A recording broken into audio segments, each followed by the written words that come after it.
Handle your hive with Tadayoshi. All right, welcome to the show. Welcome to the show, Natalie. I have Natalie Cutsforth with me. She's a clairvoyant, and she's actually a friend of mine from high school, which is wonderful. Natalie, I know we just got to catching up earlier last week, I think. But tell everybody a little bit about what you do, what a clairvoyant is, and sort of because people who aren't familiar with this metaphysical space may not really understand exactly what the distinctions are. But so tell everybody, because I get confused sometimes between. I know it is the most common question I get when people say, "What do you do?" And then I tell them, and they go, "What does that mean?" Well, clairvoyant means clear sight in French. It's actually a French word. And there's also people that are clairaudient, like you hear information, and I see it. So I see it sort of like on this screen. When I'm doing a reading for someone, I have my eyes closed and I have them say their name 3 times. And then I tune into their unique soul signature and I see it when I'm like getting the stream of information as they're asking me questions and I'm seeing information, it comes to me visually. And that's why I say clairvoyant. Oh. And my work is a little bit a combination of my nature and a couple different modalities of training that I've experienced that started early in my life with a shaman in my late 20s and sort of just understanding my capacity to have energy to heal people. and then the psychic part came a few years later where I was like, oh yeah, well, I always just thought that's the way I think. It's the way my brain works. I never really knew it was different than someone else's, except that sometimes people would feel really close to me suddenly because I could see them, or sometimes they would be like, back off, because I said something that was a violation of their space. I didn't even realize I was violating people's space psychically when I was younger because I was just reading them without their permission, and I don't do that anymore. so you get a mental image. Tell me what do you see? Like what comes to you? Is it energy? Is it feelings? What is it? So it's sort of like halfway like being in a dream where you're watching your dream, those dreams where you can see it and then you're also a character. That's sort of the way it comes to me. And sometimes it's metaphorical. I would say a lot of times it's imagery, like I'll see colors and then I'll see something happen like that. So the way I work is that I'm looking at people's souls' memories because I believe that we can heal ourselves psychologically, like mentally and emotionally and physically in the conscious realm. But there's a whole bunch of stuff that's in the unconscious realm that can actually prevent the conscious realm healing from being completed. So I'm looking at your Akashic record or your soul's memories by, and so I'll see like, when did it start? Well, when you were 3 or when in a past life or yesterday. And then I'll go into the details so I can help move the energy and help the person heal. So are you feeling are you seeing or feeling the pain that they may experience, or are you seeing what happened? Like, is it like a story that's sort of unfolding in your mind of what happened in the past? Or is it something that's like moving, or are you seeing something in the future of sorts? I don't believe in future reading, even though I feel like we can see stuff that's a possibility, but we have free will. So we get to change it. We're on this track. This is the track that we're on, right?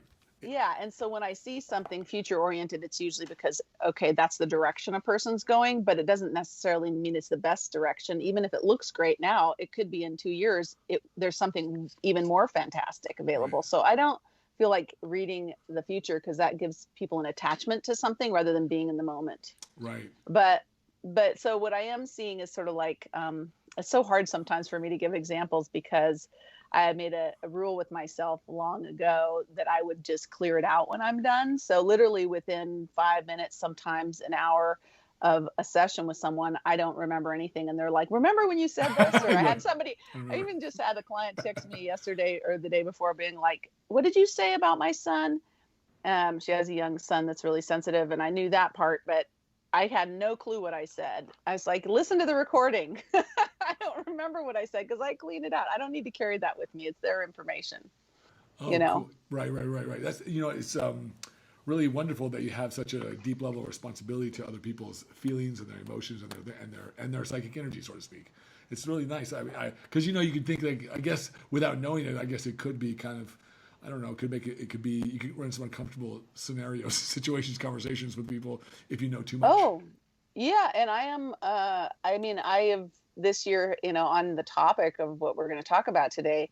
a lot of people have their trauma stirred up. So you see, people that thought they'd healed something 20 years before, all of a sudden it's stirred up and they're wanting to process it, but they've done enough talking about it in therapy. So that's when they show up and they call me or make an appointment with me and are like, okay, tell me what else is going on that I can't seem to figure out, It's really interesting. I find that, and I would love to hear your reflections on this because you probably it's part of your business, but it seems to me like most psychologists, not psychiatrists, that's different, but psychologists, that when they work through counselors, when they work through people's issues, they, like you said, they get people to go and investigate these things intellectually and emotionally, and they're just sort of trying to figure out sometimes what happened.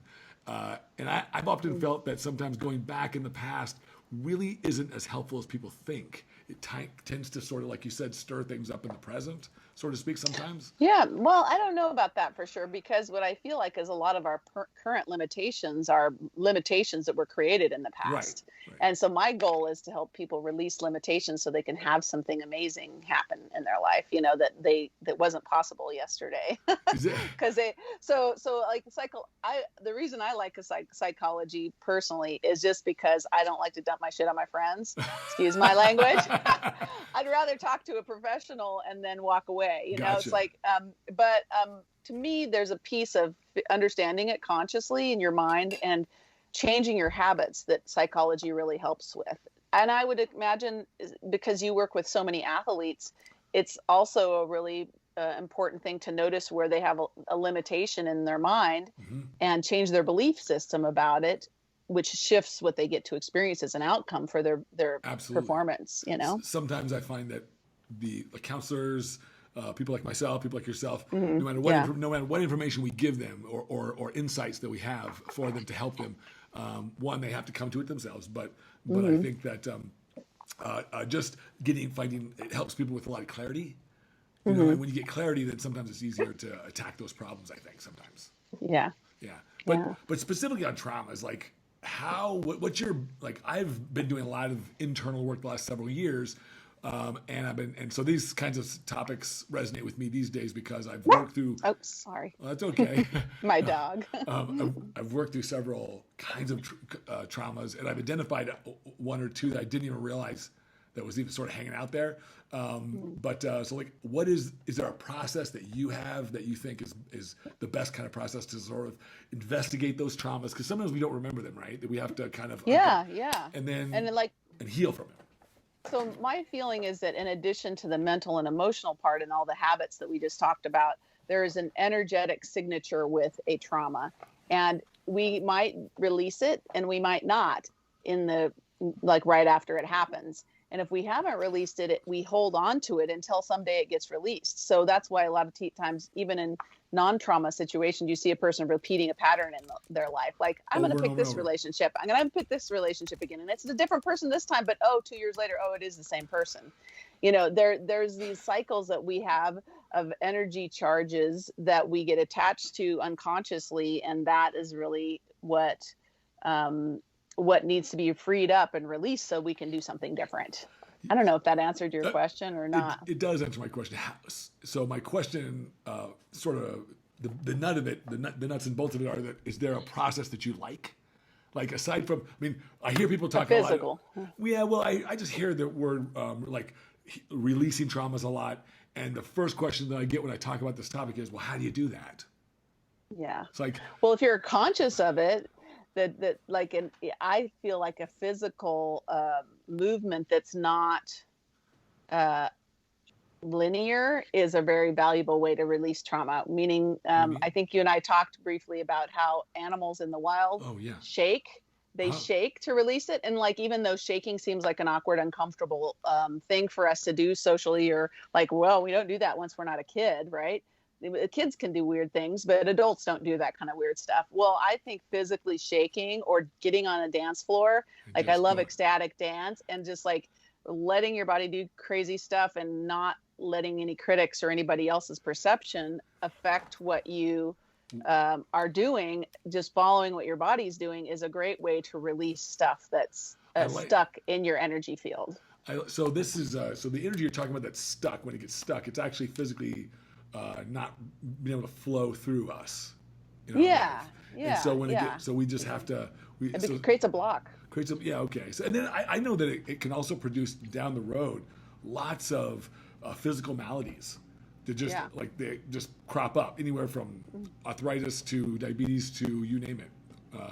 Stress is huge in our culture around health issues. Heart stress, and also I feel like there's toxicity in there. Just what do you mean? Almost like lactic acid builds up in our cell. Like when you stress a muscle or work out. Energetically, if something happens and you don't release it, you're holding on to it because you don't know how to let it go, or you don't even then it's a little here, a little there, and eventually you have so much buildup that it needs a release, and it needs to be cleared out. And so another thing I think is great is water? Because water conducts. Water is I think getting in the water is a very powerful way to clear out energy. It's a great way to detox if you get some Epsom salts in a bath or something. Really? But yeah. I mean, it's great for the body, but I didn't know it would be good for clearing energy. Oh yeah, like my shaman would always say, like, hey, after you did all this deep spiritual work, get in the bathtub with some Epsom salts and let all that other energetic release from your body, because it's not just a physical, thing. There's energy that's being shifted and released. That's part of that detox when you're clearing past trauma. That's cool. I'm going to do that. I always learn to write cool new stuff. Now you have a book. You wrote a book recently. I think you self-published a book, and you said that. What was the title of it? It's called Tame Your Energy Sensitivity. A tiger's guide to happiness for sensitive people.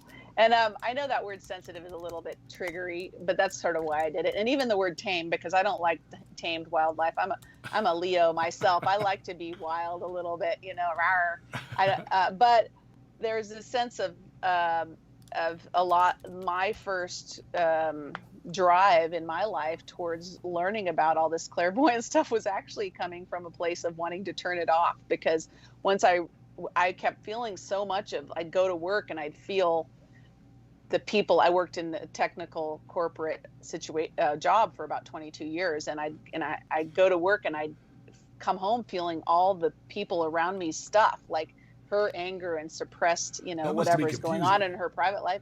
Yeah, and it would take me, I'd go and work out on my lunch hour just to be like, get this shit out of my space. But I didn't really know what else to do for it. But I would feel like I was altered. And until I got space from it, I couldn't get back to myself, because as an empath, I was absorbing all that energy. I didn't have any boundaries. I didn't know how to keep from absorbing it when I was around someone that was angry or sad or suppressed or whatever. So it was a huge driver for me to tame that, to put it. What did you have to do? Yeah, it's an interesting thing. It's not that complicated, but it is actually. But if you don't know to do it. Yeah, exactly. If you don't know what to do it, and just like with fitness, if you don't do it regularly, it doesn't really work. So what kinds of things are some examples of what you do? So the primary first thing that I learned how to do was to set my energy field. So be conscious about what was happening with my energy field. And I started every morning when I'd walk my dog before going to work, I would set my energy field while I was walking the dog in that 10 or 20 minutes. And that meant visualizing, even with my eyes open, setting the attention. I was setting a grounding cord, that my body was had a root that went down into the earth, and the earth was supporting me. Seeing a bubble around my body, like a big bubble that I gave a fresh color to, so that it was like defining, our aura bubble is about arm's distance away from our body if our arms are outstretched. And so I just defined my space, like, oh, here's my space. I'm going to paint it a color for today so that it's really clear to me and someone else where I begin, and they, and my energy field ends and begins, and where theirs does. And I don't need to have their sadness or anger or whatever in my space. I can have compassion and witness it, but it doesn't need to come into my space and get absorbed by me. Right. And then, so grounding, putting a bubble up, cleaning people out of my head. Oh man, if you even people that aren't psychic, get people in their head. Like that person yeah. won't leave me alone. They pop into my head. They pop into my head.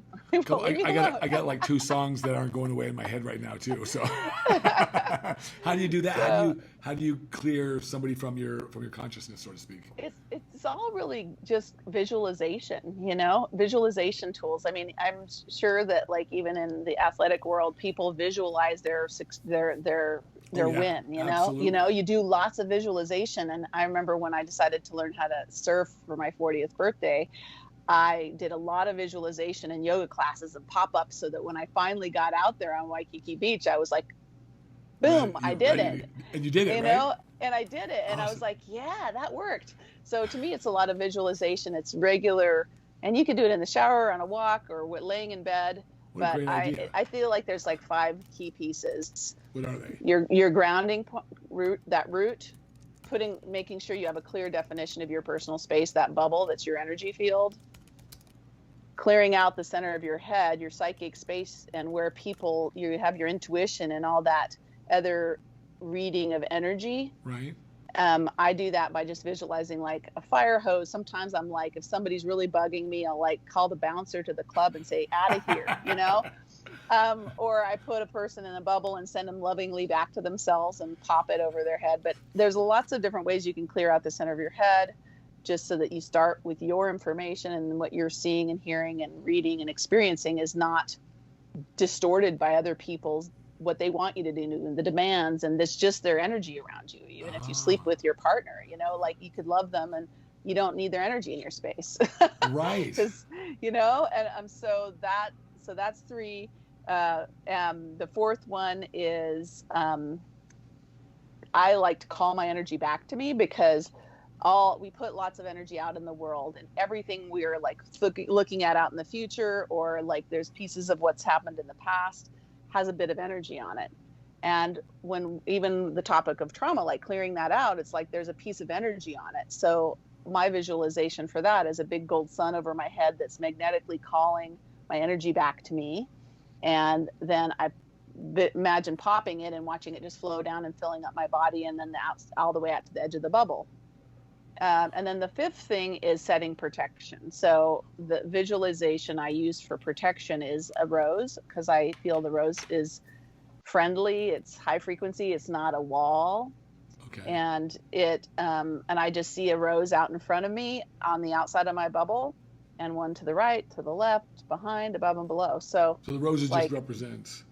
They're a filter to filter, like I call them a protection rose, and they're energetically high frequency, and they're there to filter out anybody else's energy that's negative, basically. So if somebody's bringing their own anger or grief or whatever, it's not that it's bad for them to have it, but I don't need to have it too. Right.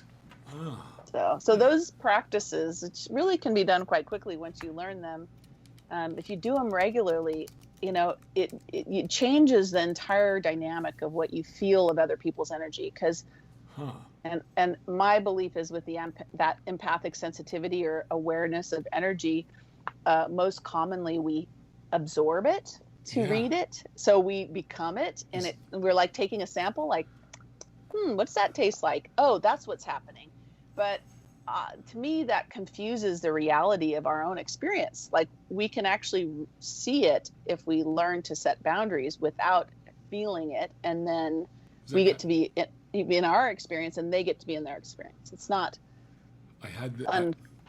Sorry. No, it's okay. It just reminded me of a client that I had who she was a food tester for, I think it was like Whole Foods and this big conglomerate, right? So she would travel around the world, around different stores, the grocery stores, and they had pre-made foods that they would make for people, like they do it like Whole Foods and stuff, like good healthy stuff, and she'd have to taste everything all day long.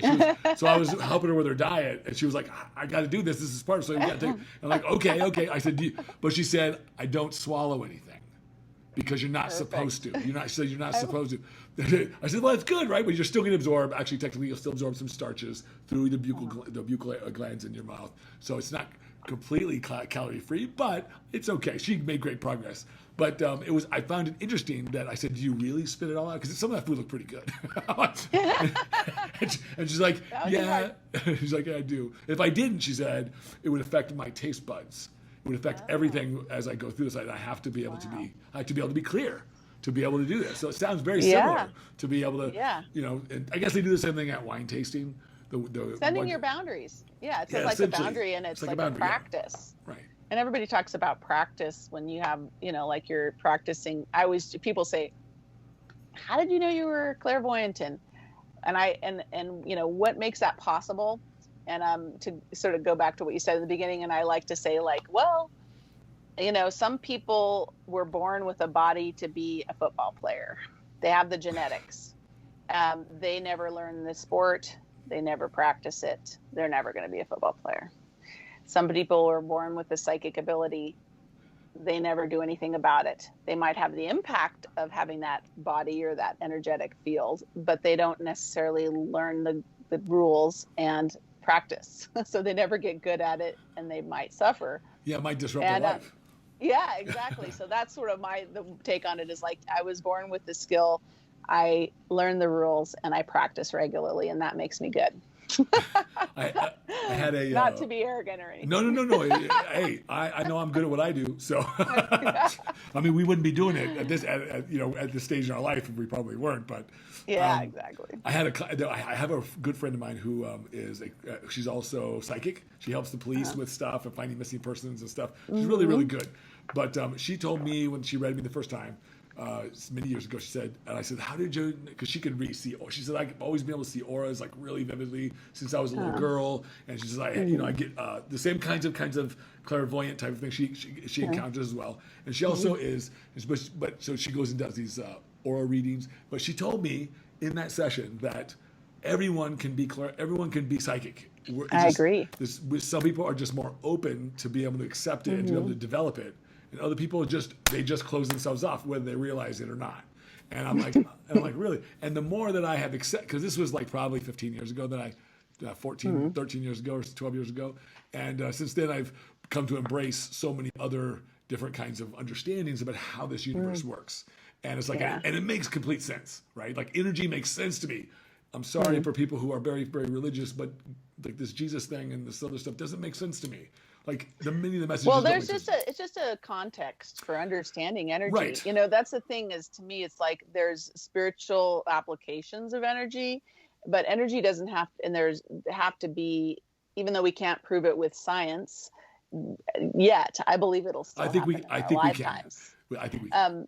But it exists in a lot of my, you know, I have had resistance around what I do from some of the more religious people in my life initially, until they understand what's happening. And it's now like, you know, I have a lot of neutrality, and it makes it easier for people to go, oh yeah, there's energy happening and I can sense it. And, you know, you can be in a situation and a person, you can feel the energy of a person lying, even if they haven't shown any signs. Or alternately, you can actually miss them lying if they believe their lie, because there's no energy that they're lying. If they really believe their lie, it's really hard to tell they're lying because they're not putting any energy out that they're lying. Those are the people you really want to watch out for. Damn it, yeah.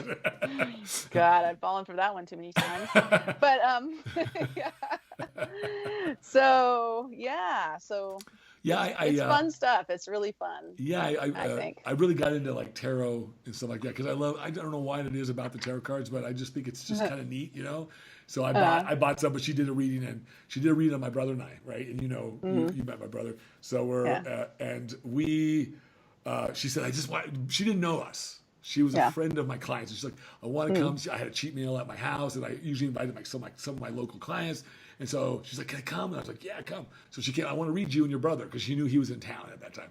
So she reads us, and she says, wow, I've never seen this before. And she wanted us to keep pulling these cards, right? Some of the cards of the two.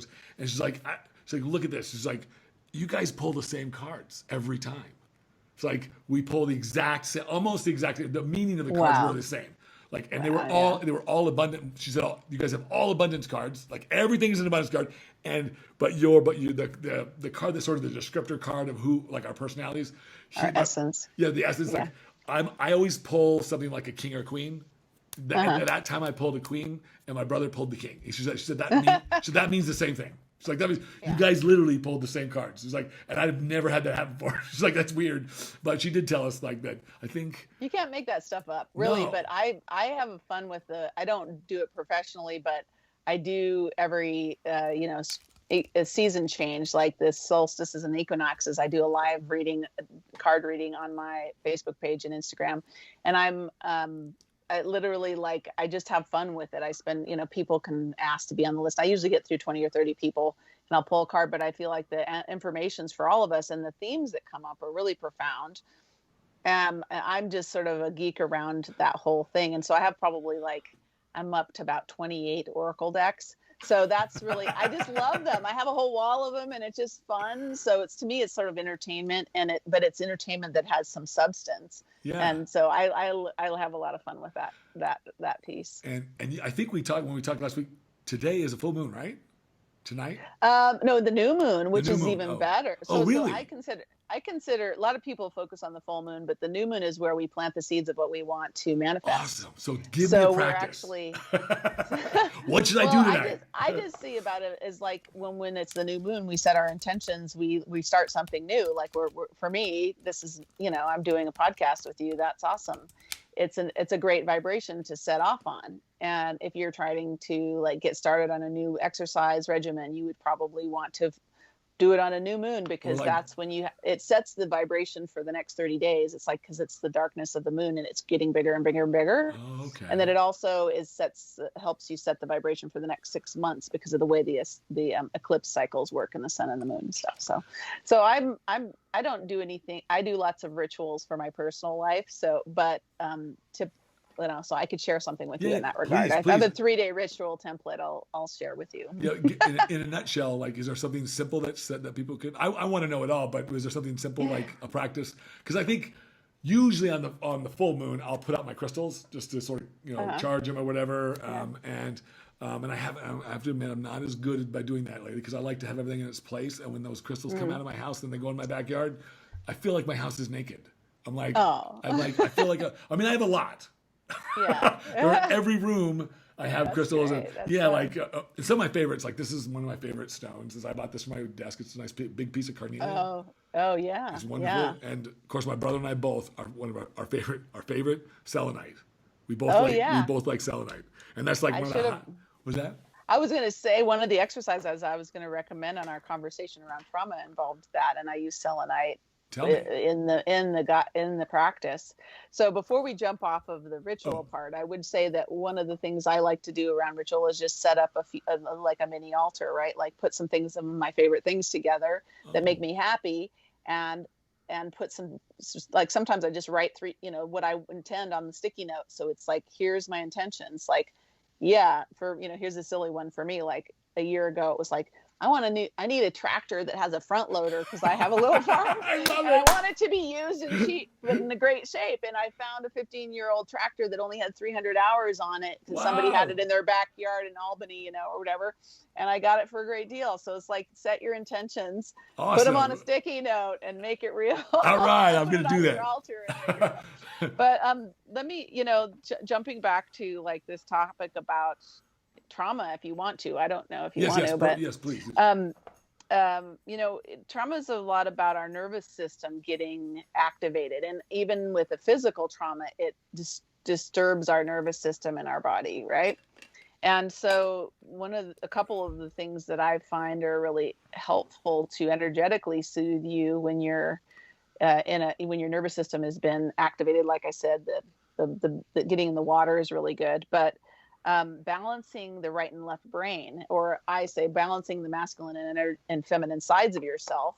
And what I do is I hold, and I don't have them they're in my other room, but I have two selenite pieces about what you have, one in each hand. I hold one in each hand, and then to do the brain balancing. Yeah, you don't have to use the same. Actually, this is smoky. I also have an egg, and then a pestle, which is a feminine and a masculine, sort of a little mini male part and a little mini female part. Okay. And you can do that as well. That sounds a little sadistic, but that's okay. Yeah. Well, it's balancing the masculine and feminine energies through the brainwave, and you're just like you can go like this.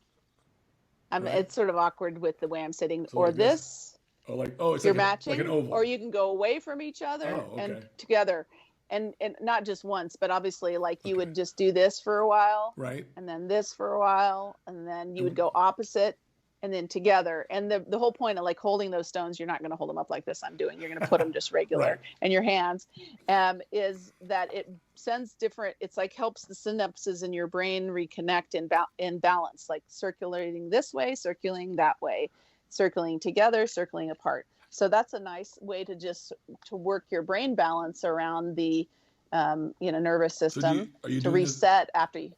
I'm sorry. Are you doing this while you're meditating, or are you doing this just as a practice by itself? I would do it as a practice by itself. I don't bother to close my eyes when I do it. It's something like, okay, I'm feeling a little out of balance, or like my nervous system's lit up, and I like that stone selenite for it because it's high energy. It's sort of and it absorbs. Yeah. It sort of absorbs any just negative energy. Yeah. They say you should put it like I like Obsidian, and I like all these dark pieces, and these like absorb negative energies. And they say that the dark. Now this is just what I've heard from some geologists, people who do this, these metaphysical, like stone shops. They say that you always want to cleanse keep this near selenite, like at least a part of the day, because it's absorbing this negative energy. And I suppose like the selenite is supposed to cleanse it of some sort, right? Yeah. And I got I've got a beautiful piece of obsidian I have by my back door, just because it's supposed to, like, Harry, like, people walk in. I don't use my front door of my house. They come through the back garden. So when someone walks into my house, it's like, oh, little absorb any of that negative energy before you come into my house. Well, I just have a rule. Everybody who comes to my house knows that Ted has one rule, and my daughter knows it. It's the only rule that I have for her. It's the only one I have for anybody. It's the same rule I have for everybody. Find your joy before you come in my house. If you can't find it, you need to leave, and then you can come back when you're ready. I won't be offended. I just don't want that stuff in my house. I don't want. This is my workspace. This is my home. This is who this is really a big part of who I am. My homes have always been this way for me. So but I just have those boundaries. I have those things. Yeah. Well, speaking of your daughter, before we had this call, one of the things the other topic I was going to suggest around people managing an experience of the physical nature of trauma is that swaddling. Remember we talked about that? Yeah. So one of the things that I find that is really a powerful thing if your body is been a trauma, just like if you're like compressing a wound, literally, is to wrap yourself in a scarf or in a towel or something like that and just pull it tight. So this is it's sort of like swaddling. It actually is a very it calms the nervous system. It like. And like I mentioned to you, it's like, like it's sort of funny that like boxers and stuff get this cape that they get put on when they're going into their corner. But it's not just because they're the king or whatever. It's because it's actually this great tool for wrapping oneself's body and compressing some of that trauma to release it. It's an energetic release. So pulling it in, compression, release. I bought this. I bought this weighted blanket. As soon as my daughter got a load of that, she was like, "I want one." Because it feels good. It feels good when you get, and I keep my house relatively cool at night because we need it cool temperatures to sleep the best. So, but when I get inside that, I'm super warm because it's the pressure. But it does feel good. It does feel good. It does feel really good. It feels nice to feel. To me, it recalls safety. It's like I feel safe. Yeah, it's nurturing. It's safe. It's and I feel like on a physical sense, it's a way to sort of like allow your body to relax enough to release any energy that you've been holding on to. Because if you're not feeling safe, if you're not letting your body relax enough, you can't actually release that residual buildup of the trauma, and energetically or physically. I've heard. I love what Dr. Joe Dispenza does. I don't know I'm sure you read about it. You know who he is, right? Or no? Yeah, yeah. Okay. So I love his stuff, and he has these like 4 or 5 day like retreat type of things where he works people through these traumas. They release stuff, and crazy stuff happens. Have you seen this? Like, and the people are like, he'll ask them to come up and tell their story, and they'll recant it, going, "Oh my God, I didn't realize this was going to happen. I'm like, my body's flipping around. I'm doing this," but afterwards, he has these remarkable stories about people curing themselves from like cancers and like neurological diseases. Sometimes it takes 6 months to a year to do, but he has a lot of great success stories. But he says that this is this trapped energy, and once we get it to move a little bit, once we can move it, he says, then we can move it on out where it's supposed to go, and all of a sudden, and sometimes that's a lot over time. That becomes a lot of energy that has to be released. Sometimes, like it just or reclaimed, even like you're releasing something that's been taking up space in your energy field, so you can have more of your energy for your life. That makes sense to me. Wow, that makes a lot. That's what I feel like. It's like a huge reclaiming of energy, because you've been carrying all that other stuff you don't need to around for so long. So go ahead. I'm sorry, I didn't interrupt. Go ahead. No. This topic is just really exciting to me. I don't know enough about Joe's work, but I know from my practice, even in the private sessions that I do, a lot of times someone will say like, "Hey, I've been in therapy for 10 years on this, and in 1 hour we released it," because they might have needed to talk about it and have the emotional and habitual changes, but there was some energy trapped in the past that they couldn't actually access, and once it was released, they got to have a whole different experience. So it's real. I mean, it's real. Yeah. I've seen changes in people's lives. I've seen a person go through round after round of fertility treatments and IVF and all this stuff that failed and failed and failed. And then we had an hour session and she got pregnant naturally. Nice. And I'm not saying that that's the truth for everyone. I've definitely helped quite a few people with cancer and fertility and all kinds of stuff. But part of it is energetic. There's part of it, the limitation can be an unresolved piece of energy. Well, Joe Dispenza, he actually wrote a book called "You Are the Placebo," and it was a bestseller book, and I've read all the stuff about it, and I believe he's absolutely correct, and he's an academic scientist at heart. He was a practicing a chiropractor, but then after his accident, he healed himself and he committed his rest of his life to this mind-body connection. And he talks a lot about all this stuff you're talking about, but he does it very differently. Like he's talking about it more like a scientific, like I've collected this data, and he believes. I really love his stuff because he does go deep into that sort of that level. But I'm a rational psychic. It sounds sort of funny to say that, but I spent 22 years working in tech, and my brain likes the analytical stuff, and so I'm a total believer in manifestation and setting your intentions, and really the more you feed something energy that you want, the more you're likely you are to get it. But I also am a little bit of a law of attraction skeptic, because I believe in the law of attraction, but I also believe that we live on a planet with other humans and gravity and genetics and all kinds of stuff. And just because you want something or set your intentions for something doesn't mean somebody's not going to drive by and sideswipe your car, and it's not your fucking fault. Excuse my language. Bleep that. It's not your fault.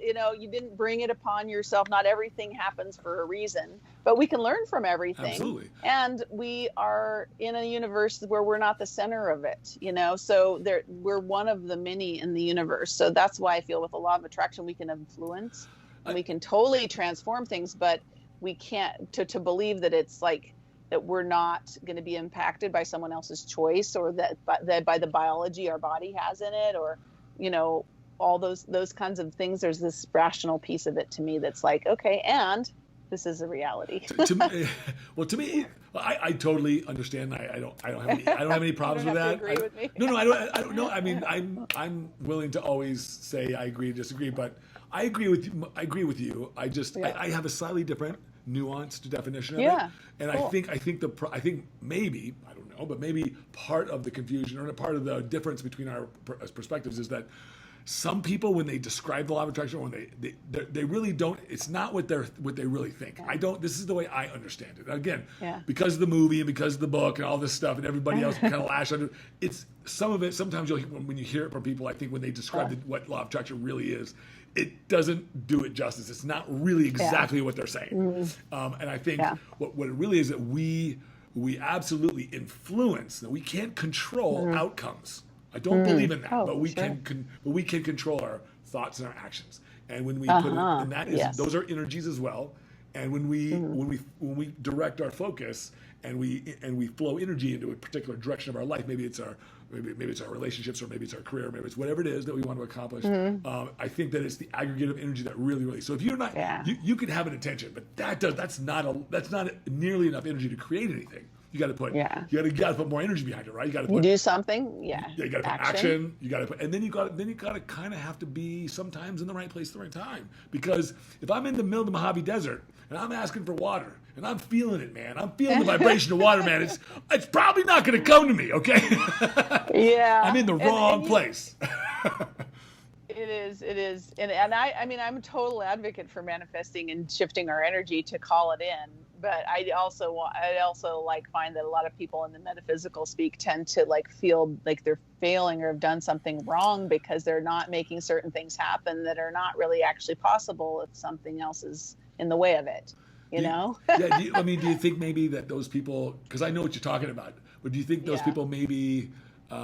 They're too quick to look at the big picture, what they think is the big picture. The big picture is I have this goal, I have this intention, I want to create and manifest this in my life, and it's not coming. It's like, well, the bigger picture is that maybe that journey is much larger and longer than you think, or maybe it's not really the journey you think it is. It's something else. Like there's one thing can lead us to one thing, because bodybuilding led me to one thing, led me to another thing, led me to another. I never even imagined I would be doing this for helping people. This was not me, Tad, trying to help anybody. This was Tad trying to be a bodybuilder. And then I just ended up evolving as a person, and then getting really excited about actually being able to share what I had, the knowledge and the experience that I gained, and it turned out to be really fulfilling. That I found out one of my core values is and I knew this was connection. I really deep, and so I get to do that on a regular basis with all my clients. But I would agree with that. I mean, I totally have the similar story in my world, because I wasn't planning on doing this for a living, and I was doing something else, and it organically evolved over my life, and it's become a really fulfilling expression of my life experience. But it was those choices. But I want to not jump over one thing that's really an important part of the way I see the world and practice as an intuitive is our soul contract, what our soul's here to do. And that there's a piece of that attraction there, what we're trying to manifest. So what I'm hearing you say is that you were staying in alignment with your soul. That's what happened. You made choices over and over again that was in alignment with your soul, rather than suppressing it and saying that's not possible, or doing something that someone else wanted you to do. Even if powerful. That's alignment. This is powerful for me, and it's because I struggled for the first 20 years of my coaching career, trying to figure out why can't people be as dedicated as I was. Like, I don't understand. And so that's what I got into behavior. So I love that. But yes, now that I think back, when you describe it like that, that's what I didn't know I was doing that. And exactly, like taking synchronicity happens when you're in alignment. Like when you say yes to what's in alignment for your soul, then things show up in your path that help you because you're on the path. Right. But if you're facing resistance constantly, and you're constantly going, oh, this isn't working, that's not working, like that's usually a sign that you're not on your path. You're trying to follow someone else's path or do what somebody else would approve of, or what you think you should be doing. So you'll resonate with this. That's the feeling I got when I worked for Oracle. Yeah. And I was their top sales guy. I was their top sales guy when I was there. I freaking hated it. Yeah. But when I quit to be able to move on and do this stuff in my life. I remember everyone told me I was nuts, and it's because they couldn't understand my decision. They thought, because I was turning down 7 figures, like paychecks, and I'm like, it's not. I don't care. I mean, I want to live, but what I really want is life satisfaction, fulfillment in my life. Yeah. So I knew that it had to do with me staying true to. I would have told you, I'm just staying true to what I really, really am passionate about. Yeah, it's really important. And our soul contracts, I believe we're born with one. We already know, or before we come in, we already have a plan. Right. And That's what a soul contract is? I would say there's two different ways to look at it. I think of it like our personal soul contract, what our plan is for our life and what we're going to do. It doesn't mean all the details, like every day we're going to meet a certain person and do this for 3 hours or whatever. It's more like, hey, what's my intention for this lifetime? I'm going to learn this lesson. I'm going to meet up with this soul that I remember from another lifetime because we had a great time, or we didn't finish business, or whatever. So we have all these things in our own personal soul contract. And then we have soul contracts with other people or with animals or whatever, where we're actually we have an agreement that we created consciously, either in this or unconsciously in this lifetime or another lifetime, and we're playing out that agreement. And part of that is you get to change your contracts. You don't have to just go along with them. You created them at some point, but if you become conscious of them, you can change them and have a different experience. And that's sort of like, in terms of like back to that law of attraction stuff, is like, what is your agreement? And what are you aligned with in alignment with what your plan is? And is your plan, you're like, well, I don't want to do that plan anymore, Right. So I have a different plan now. I'm going to change that. Does, because I've never really done a lot of reading on soul contracts, although I've talked to many people about them. And I know a lot of people. That's my next book. Oh, is it? So tell me what your understanding is with, because I believe, and this is what I tell my daughter. And I said, look, I tell her when we have our talks about her and I as daddy daughter, and I tell her, because she's 11, but I've had these same conversations with her since she was probably like 5, and I said, I chose you. I knew you were going to be my daughter. I chose you. You chose me as your dad. We have a special thing here. I said so, and I really believe in this stuff. Like, I know, because everything was perfect when we were not planning on a pregnancy. Her mother had 3 children beforehand, her first marriage. And I just figured she didn't, like, I wasn't going to tell her that she had to have another baby in her body, just because we got married, but after like a year and a half of us being together, it was like she got pregnant like that. And we didn't try. And there were several things stacked against us. I'd just done a show. It's very stressful on the body. But I always told her, like, man, my brother and I are really fertile. I said, so if we're not going to, we better take protection. But she's like, no, it's okay. But she hadn't planned on it. And then boom. And right when she told me, she threw the pregnancy test down at the bathroom. She's like, here, check it out. And I'm like, hey, it says you're pregnant. And she says, yeah. And she was worried that I wouldn't participate because her ex-husband didn't, and I did everything. I said, no, I'm going to do everything. I'll go to all those. But my point is, my question is, or soul contracts. I use that as, I don't call it soul contracts. I call it like, we knew that this was going to be the life that we were going to go through together. We chose each other. I chose you as my daughter. You chose me as your daddy. And so she really likes that. Yeah, and I believe that it is the case in most cases, and at least one of the people chose it consciously. I know, I can tell you. And there's plenty of people that would hate to have you say that if they have a bad relationship with their parent. I'm sorry, something's coming up on my phone.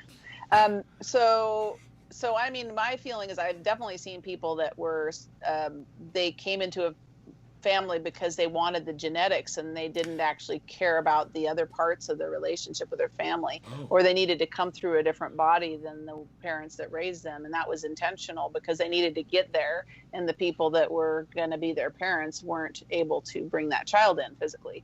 So there's all kinds of different soul contracts around parenting and relationships, and they're not always fun, but I believe that they're part of our agreement. Yeah, we all have agreements around them for sure. Yeah, my feeling is, and you can tell me what you think. My feeling around this is that when I make a contract, that's my word, that's my bond. It's very contracts are very important to me, whether they're verbal or not. And so when I do that, and especially the ones I make with myself. Yeah. Okay, I don't like to violate the ones I make with myself. Of course, yeah. And when I do, I feel it, right? So I'm always trying to align with my higher self, so to speak. But yeah. So I guess, do you think? So you talk about changing those contracts in life. Like, how does that work? So when I'm working with a client around that, it can be something like, say they're ending a marriage and they've got a divorce, or they did 5 years ago, but there's still something that's hooking them back into that relationship, even if they're not even having contact with that person. There can be these pieces that we resolve on the material level, like, oh, we signed the agreement, we're getting divorced, we're no longer living together, we blah, blah, blah, blah. But we didn't spiritually or energetically break the contract. So it keeps trying to pull us backwards. Or another better example might be with an agreement in a relationship where people make an agreement and then, you're different 10 years after you get married than you were when you got married. And if it hasn't been being updated over time, that agreement, it can create a lot of conflict and irritation and frustration, because one person might be expecting it to be the old agreement, and the other person says, but no, this is what the agreement is now, in terms of the way we spend time together, interact, and what we need from each other, who I am now. And so those updates are really important to keep us in present time, so we're not losing or leaking. I call it an energy leak to either nowhere or to the past, which the past is like an energy leak to sort of wasted energy. It goes somewhere where then nothing happens. Already happened. Yeah. Wow. Have you seen, like, during all this COVID lockdown stuff, what have you seen that's kind of come up that surprised you, or maybe that didn't surprise you? That people might, I felt like I just don't like isolation for anybody. I don't think it's good, and I don't like not being able to see people's faces. All these barriers, to connecting that we have to live through right now. Like, what have you seen? So one of the things I've noticed is people that are empaths or energy sensitives have had it's been a blessing in disguise in certain ways, because they didn't really have the permission before to not have a lot of people's energy around. And so when you don't have a lot of people's energy around, you can actually feel yourself more. Absolutely. And that's sort of like a other challenge for a lot of people that have been so busy that they don't face a lot of the stuff that's going on in their life, whether it's physically or mentally or emotionally or spiritually. And so that's been another really gift. It's an opportunity. I mean, even the trauma being awakened in our society, because I feel like that's a huge cycle we're in, like people's the unknown, fear of the unknown, not being able to control, like not knowing if somebody's sick and not being able to control if you get sick, and control and all this trauma. There's this whole trauma cycle around our collective experiences happening around this disease. And yet I feel like it's an opportunity. It's really actually an amazing opportunity. I keep telling people this. It's forcing people, it's giving people the opportunity to slow down and what is really important to me? Right. Now, break it down, and what's really important to me. I mean, and what is, and I also feel like even in that, perceived suffering or separation, we're getting a chance to know ourselves individually if we take the time to do it. Well, for some people that's kind of scary. Yeah, it is. I'm sorry. It is uncomfortable for people, because then you have to go, oh shit, maybe I'm not who I wanted to be. And maybe I need to shift some things, or maybe I don't, the solitude is really a hard one. I get that. But I know psychically, I feel like this is a grand transformation as a collective. Never before in the planet has it been that we all get to go through something together and know about it, because there's no delay, because everything's instant with the internet and communication. And so it really feels to me like we're all here having a collective awakening or transformation into a different level of consciousness. I agree, man. I couldn't have said. I mean, I agree 100%. I think that this is an opportunity. I've often believed that. Be interested in your perspective on this. I have a vision in my head about what I want my future to be. Not my particular future, but the future that I see in my world. And it is. I think that this next evolutionary step that we're taking as humans is not just being able to say that we're all connected, but with it being able to feel that we're all connected, and be able to have legislation and our social, how we commit ourselves socially to each other, have that show up there as well with real connection. And that what it would probably mean, and I've actually written out stuff because I'm like, I want to see this happen, in my lifetime, hopefully, or at least move that direction where I think we should live in much smaller communities. I think we should exist on local foods. Everything should be tied to, we should be tied more to the things that we're deeply connected to that mean something to us, to our well-being, like the planet, like the universe. Like we should be connected to each other, and in meaningful ways. People are getting more connected with their food with the COVID, I think, because either they're realizing, hey, this is what I eat in a month and I need to stash it away. And oh God, this looks like shit. I remember going to the grocery store and seeing these guys pushing around carts full of frozen dinners. And I was like, oh God. But it's like never before has there been a shortage on canning for home preserving food.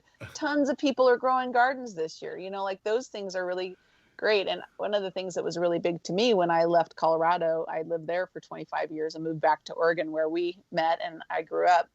I lived on my dad's cattle ranch for the first year, and being around that process of livestock and what we eat. And I thought, it really brought to my attention all those years of living in a city and people just go out to a restaurant and go to the grocery store and we buy food and we don't even think about the challenges that farmers go through and how they'll, that face the responsibility of what we eat. So I feel like I agree with you. I hope that this brings a new level of consciousness around our choices as humans. Yeah, I just, and I think I've told many people, my clients as well as some new people that have signed on with me, so to speak, over the last several months, that this is a wonderful opportunity for you to not just do something, focus yourself on some body goals, but also some internal goals. Because essentially you don't really change the outside without changing the inside first. It has to start that way. But most people don't realize that until they start getting into that work and they realize, some of these old beliefs, some of these old things are stopping me from doing the things that I need to do. And until that gets pointed out, it's very difficult. They tend to want to blame themselves. I don't have the motivation. I lack the discipline, all that kind of stuff. And no, that's not true. It's just not. It's just usually not true. I guess maybe. Well, there's a lot of busyness. Like I mean, all that extra time that I was going to go to, take a group of people on a retreat to Guatemala. We moved to next year and go to a women's festival and go to Burning Man and see this and that. Like all these plans for 2020 that got canceled. But what I found was that I had just so much more creativity because I wasn't distracted. I wasn't busy. I was like, oh gosh, here I am at home. And like, gosh, I want to create this. And I want to create that. And it really amped up for me personally, that creativity in myself. Oh, wow. Well, I think, I don't I think it just, everybody. Well, it made me want to continue. Like I just, now that you were talking about this, I'm thinking, I've signed up for 2 master classes. I never do that. I'm always way too busy, but I go and I want to add to my repertoire of knowledge. Let's talk about your book, Tame Your Energy Sensitivity, right? Something like that? Yeah. Did you get the copy I sent you yet? I didn't get it. I mailed it to you. Oh, it's probably going to be there any day now. Okay, I see. Anyways, there it is. It's got a little tiger on the cover. Yeah. It is. Well, it's because I was inspired by the story of a tiger that was born into captivity in, I believe, Saipan, and this tiger named Tasha was never taken as a cub to a zoo and never had met another tiger. That zoo had a lion and nothing else, like that other animals. But this tiger lived in a cage and no exposure to its true nature. And so when I read the story of her whole life until she was rescued by a place called the Wild Animal Sanctuary in Colorado. Was she in a circus or something?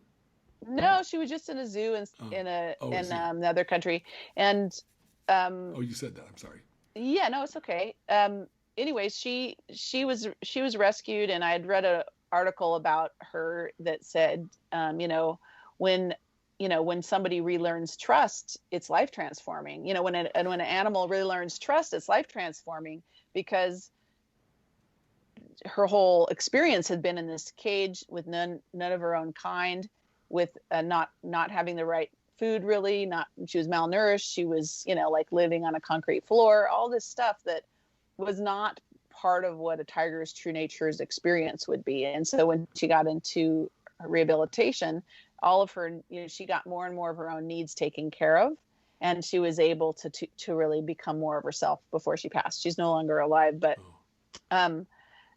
it inspired me because I felt like, oh, this is really true. Like so many people that have a sensitivity to energy that are empathic or intuitive, are born into families where either it's been suppressed or they don't actually, the parents aren't that way. And so the kid grows up getting told, oh, that's not true, or, invalidated over and over again when they share what they notice that's energetic. And that creates a whole cycle of doubt, and it creates a whole cycle of distorting your life path, like that thing we talked about, being on your path. How can you be on your path if you've been taught to disregard a lot of the information that was supposed to guide you, right? Right. So that's why I wrote this book, because to me, it actually just poured out in two settings. It's a small book. It's an easy read. It's only, you could get it. And the intention is that we don't need to like spend days and hours, diving into self-help. I think we need bites, and then we apply it, and bites, and then we apply it. And so this book sort of helps people understand what the signs are around their, like how their energy's been understanding of energy has been invalidated, and how to relearn to trust your intuitive sense. And I go a little farther into depth around the tool I taught at the beginning of this with setting your energy field and some other practices. But it's really, to me, about helping people relearn trust in their own sense of energy. And what would that look like for somebody who doesn't trust their energy? Like, I'm just trying to figure out like what this problem is. You know what I mean? Like, oh yeah, for sure. So for example, like there's, say somebody's lying to you, and you sense that, but you go, no, they're not lying to me, because they said they weren't. Because they said they weren't. Or, for example, I don't know, I'm trying to think of it on the, at a good example of so we talked about people getting in your head. So often in relationships, someone will get in another person's head, even if the relationship's over. And that'll really confuse the person that's an energy sensitive. If you're an energy sensitive and you feel someone in your head, you like their name pops in, you feel their energy, you think, oh, they're thinking about me. Maybe they want something from me. Maybe there's something still happening between us. All the time. Oh my gosh. But it's not necessarily that. It's just that and so we create this doubt cycle, or this like, what's going on? Why am I getting the message? Well, it could be a variety of reasons, but ultimately it often is simply because we can feel the energy, therefore, and we don't have that boundary where it's like, okay, you want to talk to me? Send a text, call me. Don't get in my head. But it creates confusion. It creates doubt. It's like, what's this happening for? Am I supposed to do something about it? I don't know if that makes sense. It makes perfect sense. Yeah. So there's these energy sensory capacities that we have, and some of them have more than others. It sounds like you do too. And if somebody gets in your space, it can confuse you. And actually, or if somebody really wants you to do something, they have some demand energy. It can shift what you get to do if you're not aware that that's distorting your vision. So that's another reason why it's really important to learn boundaries and to learn what's your energy and what's somebody else's energy. And that's another thing I talk about in the book, is being able to tell what's you and what's someone else, or what's something else that's not you, like a collective society agreement, versus what someone individually is affecting you with energetically, versus what's your energetic experience. It makes sense. Yeah. Last year, when the first 6 or probably more like 9 months, 6, 7, 8 months that I lived here in Tempe, my energy was I had never experienced anything like this before. I was just, I remember going, man, I don't know. I'm not a person that ever reacts to fear. I'm not a very fearful person. And and I don't get a lot of, I've never gotten anxiety in my life. This is just things that I don't really affect me that much. But the last year, oh my God, it was beside myself, because I'm like, I've never felt so so out of control. So, and I knew it was because of all the changes. I broke up with my girlfriend. These are all things I intentionally did so I could set my life the way I wanted to set it this year, last couple months. But it really feel like I definitely felt really way off. But because I stayed just by myself and I sort of focused myself, I was able to get a handle on it. But I'm thinking that maybe there's something in this that. Yeah, I feel like a lot of the anxiety and like people on antidepressants in our society. I'm not against pharmaceuticals or people seeking solutions that help them get through those challenges, but I feel like there's quite a bit of it that has to do with people's energy sensitivity, because it's not psychological, actually. It's actually a physical response. And if they could set boundaries, they wouldn't feel like anxiety. To me, is off the solar plexus. It's our power center. It's right and here. Where we get, when you say, I got that gut feeling, it's an indicator. It's your way your body tells you something's off. Like even if you were in the wild and you were a real animal, like you would feel like hair stand up on your, whatever. So there's this way that our body informs us about energy, and often it's in that solar plexus area that we feel it. By the way, if you see me tapping away, it's because I take notes during our conversations. It's okay. It's not because I'm not listening. I just don't like to. I want to always bullet things so that when I publish, people know what kind of topics we talk about. And this is a really good one. This is really, really.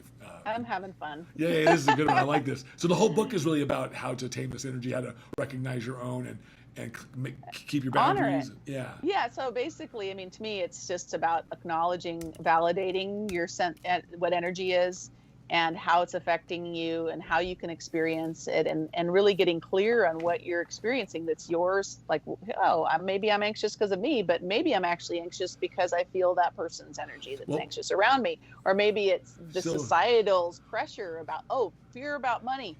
Am I really afraid about money? I'm not. But if there's, a huge amount of people in society afraid about something, or even that's part of the thing that has been happening this year with the COVID. I've noticed that a lot of energy sensitives have really been overwhelmed by the energy that we're sensing. Even with all these boundaries I have to regularly clear out the society's energy, because our society is like, there's a lot of fear, and there's a lot of specifically financial fear, health fear, and grief. Like people are up, it's energetically up, and it's not just like one person you're interacting with, it's like a volume of people running the same energy at the same time.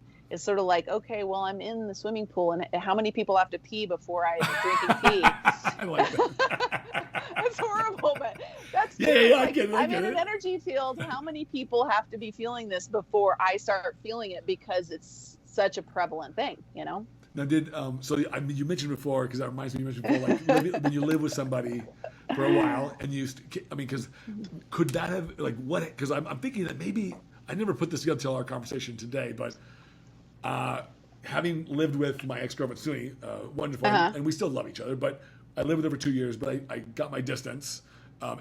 Could that have something to do, like when you're always feeling another person's energy? Because I feel like I'm very empathic. I know I am. And maybe not. And I could feel it. I just could feel it. I'm like a moth to a flame. I will go right to it. If I see somebody who has certain markers, if I feel some certain energy, I'm going to go right to them, and and I want to engage with them. I don't know why I do this. In high school, it was like I would go to my friend's house, and my friends used to think I was fucking nutty for doing this, but I would this has nothing to do with the person though, but for some reason I was always curious of what, people have junk drawers in their kitchens. What's in there? I wanted to go rifle through that shit. And I would find myself without even realizing it, like rifling and like, dude, what are you doing? I'm like, oh man, I'm really sorry. I didn't mean to do that. I'm like, but it's like this curiosity. It's the same kind of feeling. Well, it's sort of funny.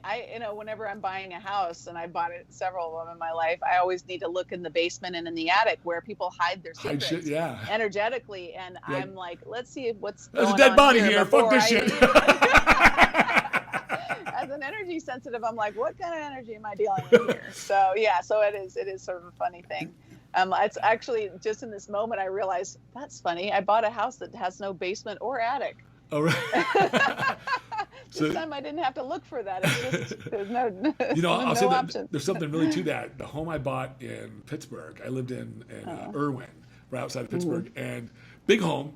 I knew the guy. I coached the guy who owned it, so that's how I got my ex-wife's her brother lived across the street. So I was like, he said, "I'm going to sell my house." I'm like, "Okay, show me it." We looked at it. We flew out there. We looked at it, and we decided we were going to move. So we did it. But that house was a friggin' struggle, man. And everything that could go wrong about doing the upgrades that I needed to do, kind of did. We got it all done. And then that's the home that, of course, my wife got so frustrated she asked for a divorce, and so I'm like, and then so I stayed in the house for 4 years, and I was married to Bernadette for the first 2 years there, and then the last 2 years I was by myself in the house because it was a very large. It was like over 5,000 square feet, 2 garages. It was, I mean, she couldn't afford it. I took it over because I said, I committed to this. I'll stay here, and I wanted to stay close. But then when she leaves and she starts dating this other fella. And I hear from this dude's girlfriend, right? And she says, "Hey, I want to tell you something. First, I wanted to tell you thank you for the stuff you write." Because I was writing stuff, like I always write my meditations, and they're supposed to be uplifting. I don't know this lady. Yeah. She just pings me, right? And she's like, "I know you don't know me, and I want to sound like a weirdo, but I just wanted to tell you." She starts unloading all this information about my ex-wife's new boyfriend, right? Like I'm like, I don't need to know all this stuff. I don't really know. Yeah. And but she's like, "You should know that the guy I was the girlfriend of the guy that you bought your house from." And I wanted to tell you because I said, "Oh, come over for a cup of coffee or something." She's like, "I'm never going to go in that house again." I'm like, "Why?" Yeah. She said, because I was traumatized in that house by this guy. And I'm like, "Really?" I'm like, so there's some weird energy there. She was beaten in it. She was drugged. And I'm like, "Oh my gosh!" I'm like, and his first wife, who he built the house with, got into drugs and went off and did lots of weird energy. Lots of weird, and I get in this house and I'm like, places, oh my gosh, energy. And and finally I picked up on that after that, and I so the last 2 years I cleansed it. I mean, like every 2 weeks I'm doing all this, and slow, and I swear to you, I tried to sell that house for over a year. Nobody would, and it was a deal. Nobody would touch it until I kept doing it, and then finally one day, some teachers, these two teachers, a really nice fellow. He was a school teacher, and his wife, and they had a nice family. He's like, "Wow, I really like the energy in your home." And I do a lot with the crystals because I was collecting more crystals. I was doing aromatherapy. I was saging, but I believe that that energy could stay in a home. It probably took me. Well, 2 energy years. matters when that's how my house in Denver. I was listed it for more than any of the real estate agents thought was reasonable. But I'm like, hey, it's got really good energy. You'll see when you come see it. Unique things that aren't just about the square footage and location. And I was in a great location. But they were like, I said, well, do it because I'm the boss, not you, about what the price is on my house. And I listed it on a new moon. And 2 weeks later on the full moon, I had a full price offer. Boom. And then somebody had given me a below price offer. And I was like, no, thank you. And the only thing the guy said in the entire closing, "I love the energy." Nice. I love it. You should have looked over at your realtor and said.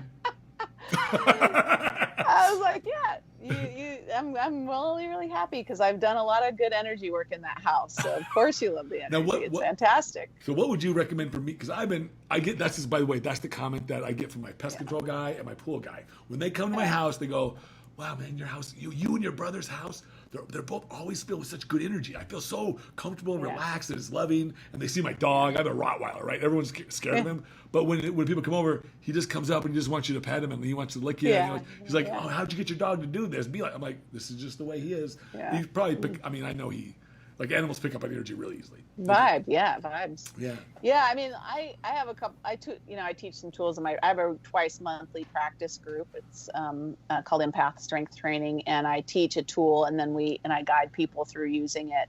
And basically, it's for people to work on them, to work on their own skills. It's not like for them to become a person doing what I do for work.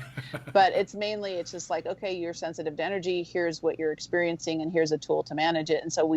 And so the reason I brought that up is because when some of the things that we've done in different classes there are, resetting the energy in the house, or owning your space you can be in a meeting room or in a conversation with a person. And there's some energy tools you can use, visualizations towards owning the space with your own seniority, so that it doesn't override the other person. It just makes sure that you get to hold your position in that environment, energy field. And so when I look at a house, or when I, even in my own house, certainly if I feel funky energy, sage is my immediate go-to. Of course, I sage the space, but I always like to call in a house angel and occasionally update it.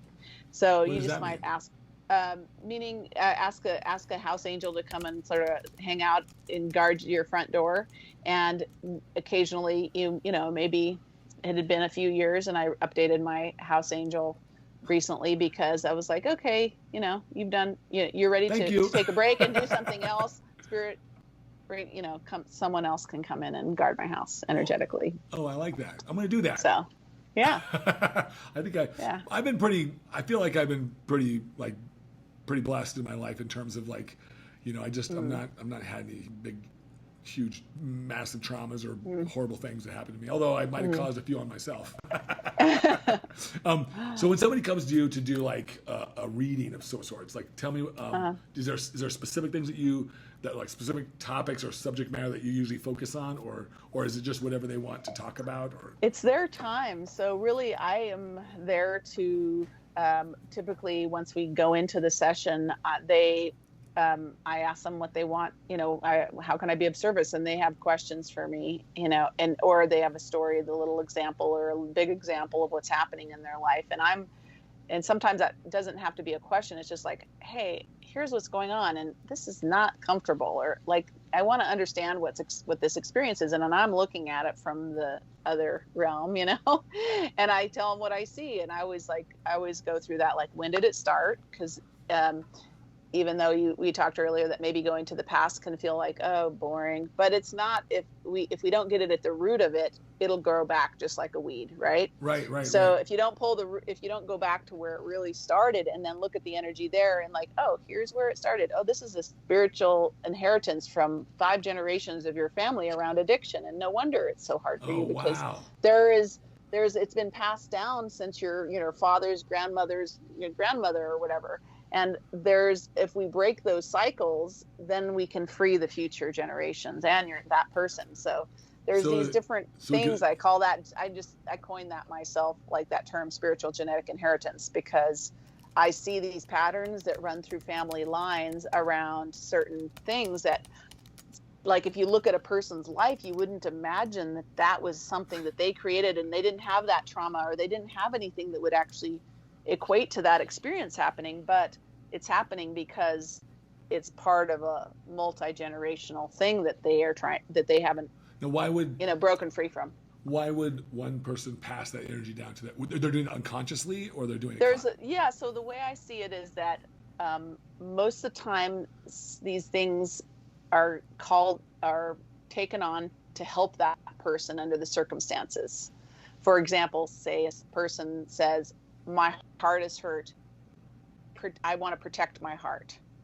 Well, if you make an agreement to protect your heart, and then you're finally in a place where you want to open your heart, you actually have to change that agreement or else your heart's going to be blocked, even with all the psychological and emotional things you try to do to open your heart.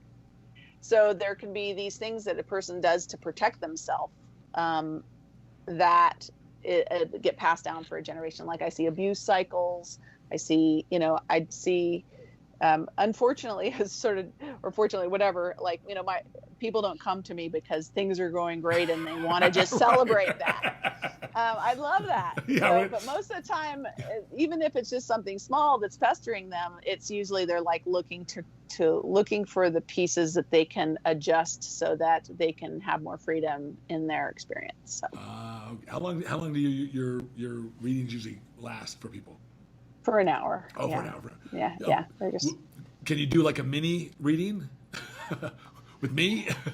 Right, live right now. Yeah, live right now. Just a couple. Doesn't have to be extensive. Just I'll understand if you don't want to. If it's too much, if it's too taxing or something, that's okay. But I thought, what a great way to just do a little small. I'm not afraid. I mean, I'm open. It doesn't matter to me. If I go into that space right now, I guess what I would first say for you is that I can't promise that No, what no. comes up won't be something you don't want to share with the Oh, world. that's okay. That's okay. I'm willing to and, share at this stage. and I'll be willing to share.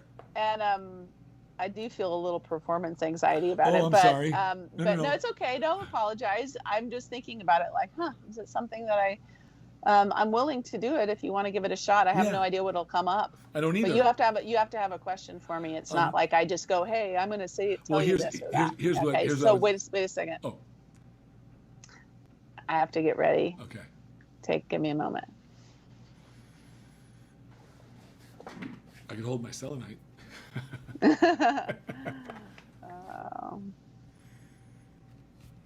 So maybe with the blessings of the divine mystery, that whatever happens in this reading and healing session benefits each of us in our spiritual growth, awareness, understanding, and amusement. Aho. Would you please say your full name 3 times? Tadayoshi Luther Inoue. Tadayoshi Luther Inoue. Tadayoshi Luther Inoue. So how may I be of service, Tad? These days I've been really focused on releasing all the anything that might be not so good within me, and really clearing the way for my next level of abundance and joy in my life. Is there anything around that I need to do?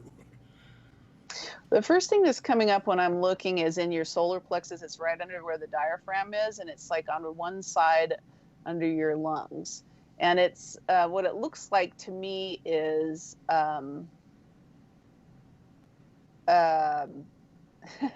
so what it looks like to me is like where you've received energy whacks from people, where people have sent you negative, like they've sent you like back off or boom energy.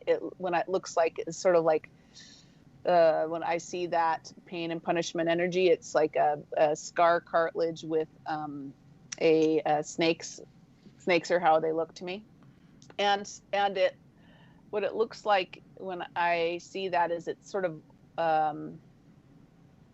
it's from this lifetime, and I see that pattern. It's like a whole bunch of layers that started pretty early. It seems to me like when I look at this, it looks like I get 7 years old is when this pattern started of you putting your energy out like, hey, and somebody going, don't do that. Boy, that's really accurate. and so it's, I mean, and so what I see, it's almost like a little like thin layers of this like programming, where it's like it's funny because you're such a forward person, and you were very clear about using your power, but this little program here it's like it's still blocking some aspect of the way that you have permission to use your power. That's right. Wow. And so I'm going to deprogram that, because it's like when I say a program, it's like a little computer program that you've created or someone created for you, but this looks like you created in response to people whacking you for having power. And it's happened so many times, but this program, what it does is it just sort of like compresses it and says, it's interesting the way the program works. The program doesn't stop you, but it does hold me back. Yeah, it's sort of like, I would say it's the words behind the program are like, I get to be powerful, but it pisses people off. Oh. And there's this, that's what it's like. If I'm powerful, it's going to, like there's a piece of it that is going to get a negative reaction, but I'm still going to do it. And it's like, it's sort of funny because the programming, the part of the program that's not working is this piece that is almost like, it's like taking in that person's whack, and instead of like just stepping aside and not letting it hit you or not being available to take it in, it's almost like it creates a little receptor for their energy whack, and it goes boom, and then you just go, and it compresses like into a thin little layer, but it stays there. It doesn't go, you didn't get to sidestep it. You didn't get to like not even have it affect you. Like it doesn't, I don't know how else to say it, but I want to deprogram that, because it looks to me like it doesn't affect your mind or your heart or your creation or balance even. It's not even affecting your center of gravity, but what it is, it's like you keep just taking it, and you don't have to actually. So I'm working, I'm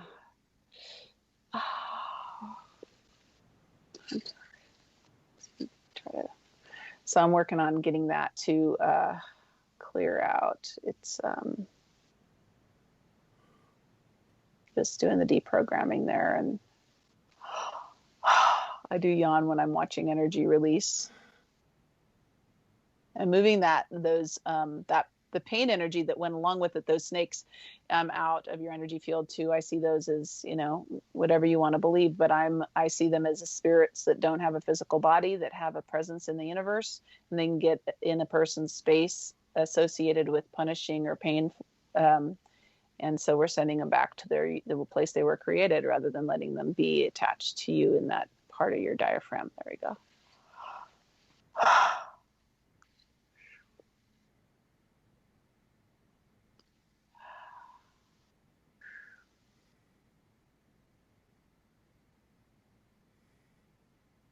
All right. I feel like that's complete. Do you want me to look at something else, or do you feel like that was a good little mini? Well, that was definitely maybe one more thing, but that was definitely sure. What you were able to describe to me and uncover there was I never looked at it like that, but absolutely, man, I could see that in my life totally, and that was what I was digging around with these days, trying to get something that feels like it was blocking. Mm-hmm. So what's the other one? The other, you want me to look at? I mean, I guess I don't know how to phrase the question, but I'm doing some new things in my life. Can I Yeah. Can I choose the question? Absolutely. Go ahead. Yeah, choose it, Well, please. what's popping in is your daughter. Okay. And what it feels like to me when I look at that is that there is something there about her and your agreement, and her needing something more from you than you've been able to give her right now. And I'm not trying to make you feel bad at all. Nope, I'm just looking at is that, like, she's needing some sort of reassurance from you is what I see, that she knows you love her, but there's still like some additional reassurance she needs for you to help her create a confidence in her identity as a woman, because there's something her mom can't give her right now that is that she just doesn't have to give, that you have to help your daughter with. And so when I look at it, it looks just to me like she's your daughter is also empathically sensitive like you. Yeah, she is. Wow, and she needs you to give her the validation around that, and also that I don't know, I just keep getting that she's okay, that she's just she's it sounds weird to say that she's normal, but it's like she knows that she has some things about her that are a little bit different than maybe her peers, and that's part of that being intuitive. And her, receiving that affirmation from you is really powerful for her in this stage in her life right now. Oh, wow. She needs that affirmation around being it's okay to be unique and have these different awarenesses and experiences, because that's actually a great thing. And even if your friends don't understand that. Okay. Funny. Yeah. Her and I talk about this. She even tells me, Daddy, I'm empathic. Mm-hmm. I can feel what people feel. We talk about it. So I'm glad you mentioned that. And yeah, she could use a bubble. Yeah. We talk about it. Yeah, it's great. Now, could you just tell me, the last thing, maybe view into some of what's going on in my business life? Mm-hmm. What did you want to look at there? Yeah, please. Just that's all. After that. No, just generically, or do you have anything specific around your work? There's some growth and some new stuff that I'm doing this year, this coming year, moving forward, and things I'm real excited about, and I'm just always looking for more opportunities. But that's around in the new business or even current business, just what I'm doing. What I keep seeing is like a package, and what it looks like to me is like you've got a lot of these different things that you're putting your energy out into, and I keep seeing like a package, like it's like almost like this 3 parts or these 4 parts. Like there's a package of. It's almost like it's no extra work for you, or it's very little extra work for you to put them together in a way that would make a person go, "Oh, Guy, I have got everything I need to have this success." And that's what I keep seeing. So like the step for you is to like create the container for it. That's like, hey, here's making it simple for my client. Here's the 3 things, or here's the 2 things, or 4 things, or whatever. I keep getting it's more like 3 that that are part of that package that are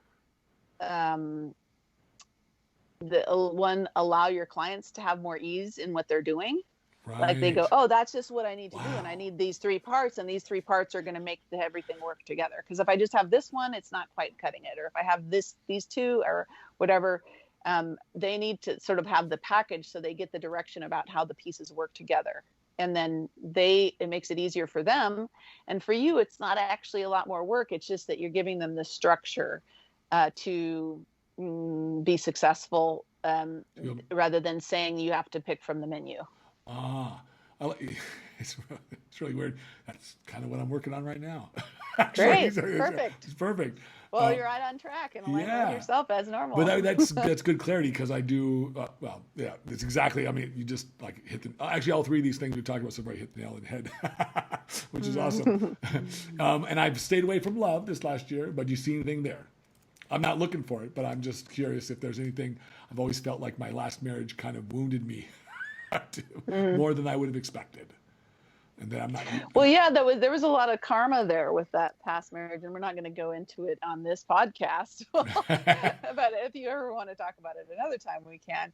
I just see that it was a very karmic relationship, and that was a lot. There was past life aspects of it, and that's part of why it was sort of odd compared to what you expected in this life. Right. But when I look at your romantic space and what it looks to me like is that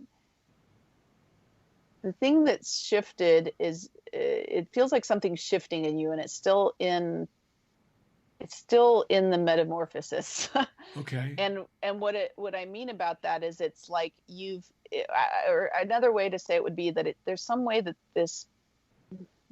your relationship with power is integrating, and it's shifting. It's going through a metamorphosis, so that with the kind of partner that you want to be with is going to be someone that has the same integrated power, rather than maybe an external expression of it, but it shows up differently when it's integrated, and it feels like you're integrating your own power, which I see as a energy that we exchange in the world, in a way that's it's a new level. It's a new level for you. It's not external, it's internal.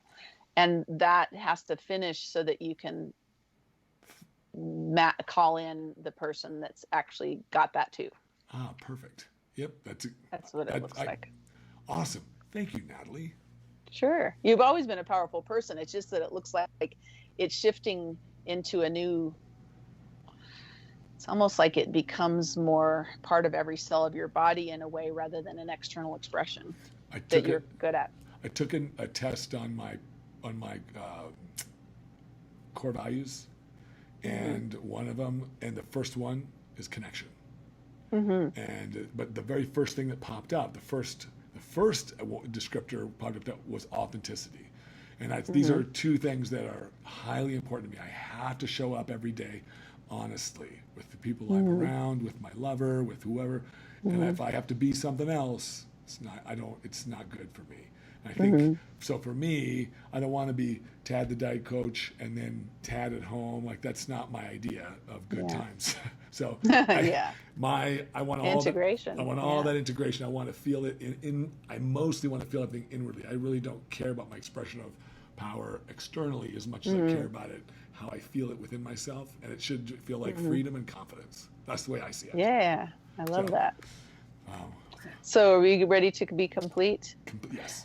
So what I want to just always do, because this is the way I do it, just have you notice that you have a grounding cord from the base of your spine, like a tree trunk that goes down through the floor, through the layers of dirt and rock, and into the center of the earth until it finds this beautiful crystal cave that's there just for you. It's a place you can wrap your roots around and really anchor your energy in a physical and spiritual body here on earth through that grounding cord in that crystal cave. And then notice that right above your head is a golden ball of light, like the sun, and it's magnetically calling your energy back to you from any of the areas we released in this session, any bits and pieces of your essence that were freed up when we released The energy from each of these areas is being called back into that golden ball of light above your head. Reach up and pop it and imagine it just flows down into the top of your head like honey, filling you up from the top of your head to the tips of your fingers and to the tips of your toes. So may it have been with the blessings of the divine mystery that whatever happened in this reading benefited each of us in our spiritual growth, awareness, understanding, and amusement. Aho. Thank you, Natalie. That was wonderful. That was awesome. I loved it. And very good. And really, really, I'm going to tell you, like, for people who never had anything like this done, it's weird to have somebody say things that you've never told them about and they'd be really, really true. It's like, wow, that's totally kind of what's going on. Especially with my daughter. Like, her and I have these conversations, and the one thing that I kept so she comes and stays with me in the summers. The one thing that kept popping up all summer that she'd want to talk about is she said, Daddy, you know, like, I know I'm empathic, and I could feel other people's pain, and I could feel, and it makes me cry sometimes, or it makes me sad, or it makes me get upset, and we'll talk about it because she knows that I'm a little. She's heard me she's heard me say how I'm empathic. I'm a little empathic. I could feel that from people, and I want to go to it. I said, but sometimes I can't. Well, maybe you can read that book together because actually, I mean, I know one of my clients read it with her 17-year-old daughter, and maybe that's, you know, I don't know if 11 works for it, but I certainly know that some kids nowadays are really advanced, and that's, you know, that, you know, parents like to read a book to their kid before bed. Maybe this would be a good one. Oh yeah, we do. We read before bedtime, and she loves this stuff. She loves all this stuff. I got crystals in her room. We got you know, diffusers and stuff, and she always comes with me. We collect stuff, and she definitely has.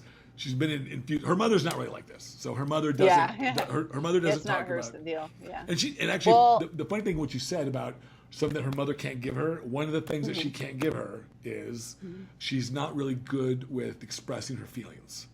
So that was the reason why, really, at the root, in my opinion, the root at which, at least that's what the counselor said, the root of our divorce was that she couldn't really communicate. But I was an over-communicator. I'm like pouring all this out, and she would get intimidated by it. Yeah. She's like, I can't. I said, I don't need you to give you the same information. But but this summer, ironically, my daughter, so she gets to decide where she's going to go live in 2 years when she's 13. And one of the things, one of the requests that she's made is like, Daddy, I think I want to live with you, but I don't know if I want to tell Mommy. Oh, it's so hard. I said, you don't have to make that choice right now. But she's asking me this every time. I mean, she'll want me to talk, and like you were saying something about she needed to be, it's like she needs something to make her feel confident or get her through this. Boy, that was really right on, because she's been asking more and more and more. She'll say, Daddy, can we talk for a few minutes? I got some feelings. I have some feelings I wanted to tell you. I love that. So I said, okay. And it's so good. Yeah. Well, I'm really glad, and I hope that, you know I trust you have all that to give her, and I hope that some of the things that I shared can help too. Oh, they do, yeah. And I'm going to read. We'll read that book together. Her and I will. She'll love it. She'll be really into it. I know she will. Well, and I don't know if it's okay for me to tell people where they can get it. Absolutely. How can people get the book? I'm going to put it on the notes too. Okay, tameyourenergysensitivity.com is where you can grab a copy of that. Ebook is only $5, and paper is $9. So it's really affordable. I really wanted it to be affordable. I wanted people to be able to access it and use it and make a change in their life because of it. So you can also grab it on Amazon or Barnes and Noble, but I always like to send people to the publisher because it's a small publisher. And what else? Also, practice with me. My website, nataliecutsforth.com. Okay, I'm going to put that you can empath strength training group, or I have a fresh energy fast, a little 10-day method where people can use this package of tools that I have to track their where their energy is going each day, to sort of understand how their energy exchanges are happening, and then notice there's like 14 different types of energy leaks and identify if they're having energy leaks, and then a meditation or visualization tool to clear, to reclaim it. Okay. Break the cycle and reclaim it so that they have their energy, they can keep their energy. So those are some things I have to offer right now. Awesome. And of course, I love this stuff. I know you said that sometimes you're taking new clients, sometimes you're not. Are you? Well, I'm getting ready to. So if you're interested in doing a session with me, I would definitely check out my website. Right now, I have taken a break from seeing new clients. I'm still seeing a lot of clients every week, but my assistant is at info@nataliecutsforth.com, and she's keeping the wait list. So as I start taking those new clients, she'll be reaching out to people individually to make appointments for them rather than doing it through my website. I got both on. I got all three. I'm going to list all three on the notes when I do the posts for this episode. So I appreciate that. Awesome. Yeah. So, but if they want to get general information, just probably nataliecutsforth.com. Yeah, that's the best place. All right, awesome. Well, Natalie, thank you so much. It was really wonderful. Man, it's so great. Stay on the line after I stop recording. But thank you so much. It was really wonderful. I love this stuff. This is stuff I'm so highly much excited. fun. Yeah, and anything that could help me like live a more authentic life, I'm all in. You know. So, awesome. And this to me is that I feel those kinds of things from this. Do you? And I wanted to say, Tad, that it's just I find it so awesome that here we are. We were just casual, like acquaintance friends in high school, and then I guess just through social media reconnected a few years ago and have had a few phone conversations. But we're really, don't know each other that well. But one of the things that's been really inspiring to me to see this like very, like present masculine energy that's like totally on board for looking within. Oh yeah. So I just like honor that in you. Thank you. So grateful for seeing you out there in the world being authentic and being self-reflective and growing. Oh, well, I appreciate that. That means a lot to me coming from you. Thank you very much. Sure. The funny thing is I've come to, especially this last year, I've come to realize then you tell me if you feel this from me. I've come to realize that I have that my feminine energy is much stronger than I thought. I tend to want to gravitate these directions. My brother, funny is I look like I should be tilted towards the masculine side, but I'm not. I'm actually tilted more towards in my conversation and how I feel and how I communicate in all these different ways. My brother's the other direction. Mm-hmm. He's like, and you would think. I don't know how that got planned that way, but and I feel very, very comfortable. I tell people I feel very comfortable with my feminine side. So I tell like the people in my life, I hug them. I tell them I love you. I these are things that look, man, if you can't take it, sorry, I'm not gonna preface it. Okay, it's just gonna be I love you. Okay. Yeah. Some guys are a little weirded out about that. Yeah. All right. Boundaries. Yeah, boundaries. Yeah, that's true. Everybody has different ones. Everybody has different ones. Well, stay on the line, but thank you so much, Natalie. And I'm going to have you on later in upcoming months, perhaps. I would love to. It's so much fun. I'd love to do it again. Yeah, this is great. Okay. Yeah. All right. Well, thank you so much. And you'll I'm going to make the graphic, and when I publish it, you'll get it, so you can just send it out to your people as well. Of course. Yeah. All right. Thank you so much, Natalie. Stay on the line, okay? Handle your hive with Tadayoshi.